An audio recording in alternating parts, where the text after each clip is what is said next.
Bonjour à tous, bienvenue dans cette vidéo où nous allons parler de la notion de fonction. Qu'est-ce qu'une fonction? Comment est-ce qu'on la note? Alors, une fonction, c'est un outil mathématique qui, à un nombre, associe un autre nombre. Donc, par exemple, je prends un nombre initial, je le rentre dans ma fonction et elle me sort le nombre correspondant. En gros, si vous voulez, une fonction, c'est une machine qui transforme les nombres. Alors, si je prends un nombre quelconque, que j'appelle x, si je le rentre dans la fonction f, elle va me sortir le nombre f de x, ou on peut appeler aussi y. Par exemple, la fonction g, qui a un nombre associé son carré, se note, donc la fonction g, qui a un nombre x associe son carré, ou elle peut encore se noter comme ça, g de x égale x au carré. Donc par exemple, si je prends pour x égale 2, donc g de 2 est égal à 2 au carré, donc est égal à 4. D'accord? J'ai pris le nombre 2, je l'ai rentré dans la fonction g. La fonction g, qu'est-ce qu'elle fait? Elle met mon nombre au carré. Donc elle me ressort le nombre g de 2 qui vaut 4.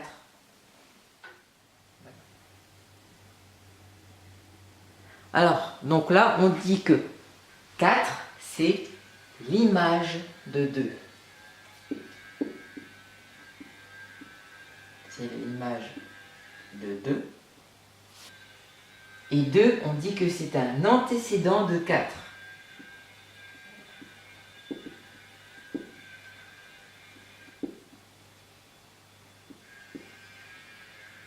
D'accord? Donc, 4, c'est l'image de 2. Ce nombre-là, c'est l'image. Et ce nombre-là, c'est l'antécédent.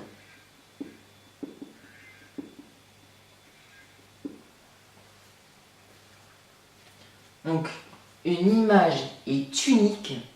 Un nombre n'a qu'une seule image. Mais par contre, un nombre peut avoir plusieurs antécédents. Vous allez voir ça tout à l'heure quand on va tracer la courbe représentative d'une fonction.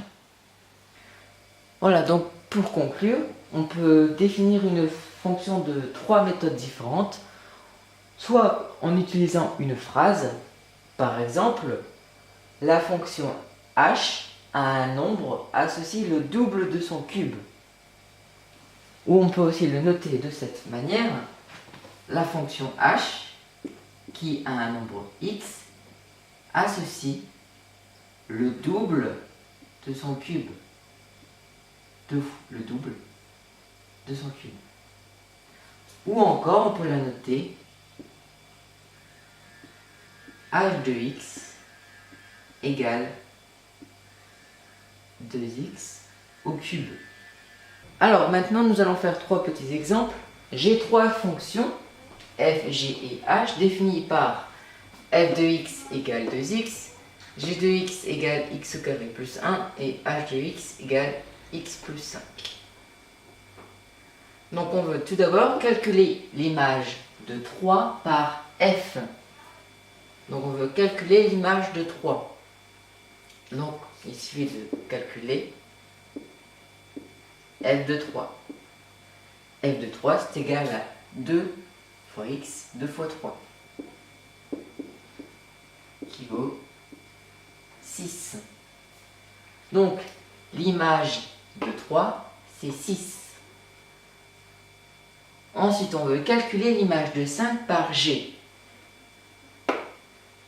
Donc, c'est pareil, l'image de 5, g de 5, égale, donc 5 au carré, plus 1, ce qui nous donne 26.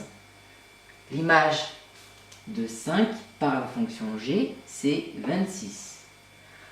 Ensuite, on veut calculer l'antécédent de 3 par h. Donc c'est-à-dire que h de x est égal à 3. Combien vaut x? Alors il suffit de remplacer h de x par son expression. Donc si x plus 5 égale à 3, donc x est égal à moins 2. Donc l'antécédent de 3 par la fonction h est 2. Ou bien on peut aussi dire l'image de moins 2 par la fonction h, c'est 3.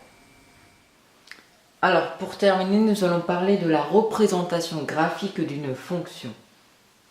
J'ai a qui désigne un nombre et f de a qui est son image.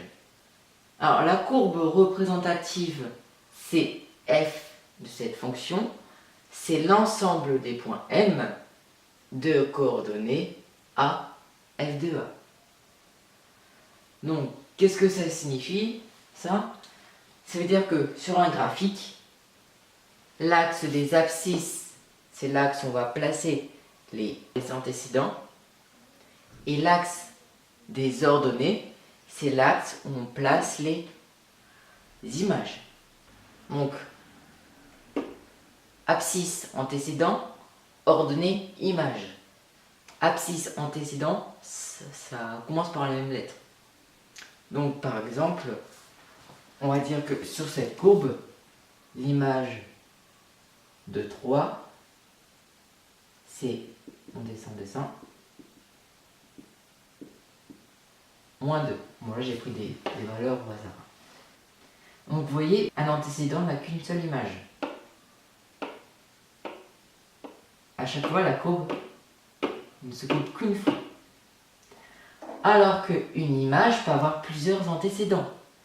Si par exemple je prends ce point là, on va dire 0,5, et bien il a plusieurs antécédents, celui-là,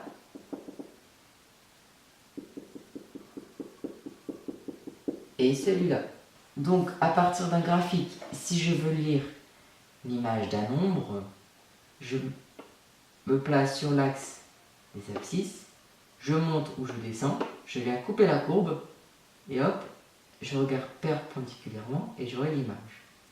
Et si je cherche un antécédent, c'est le contraire.